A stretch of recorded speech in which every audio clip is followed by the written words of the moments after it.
আমি বারবার তোমাকে বলছিলাম ওয়েস্টার্ন কিছু পরে আসতে, আদারওয়াইজ আমি আমার ফ্রেন্ডদের সামনে অকওয়ার্ড হয়ে যাবো। আমি তো এসবে অভ্যস্ত, আর এটা তো কাইন্ড অফ ওয়েস্টার্ন। আমি যতদূর জানি বাঙালি কালচার শুধুমাত্র শাড়িতে রিপ্রেজেন্ট করা হয়। এত কথা কেন টুইস্ট করতেছো? Come on, you know what I mean right?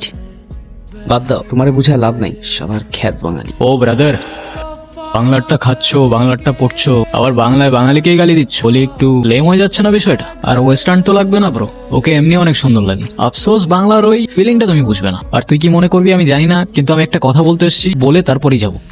সেদিন আমি দুইটা জিনিস খুব ভালো করে বুঝতে পারছি, তোকে ছাড়া আমি আর আমি থাকি না, আর ওইটাও মানে? ওইটাও মানে বাসি, ভালোবাসি, বুঝিস না? ছোটি বাচ্চি ও ক্যা? মানে কি এগুলো? আরে ভাই চুপ থাকো তো। ভাই মানে?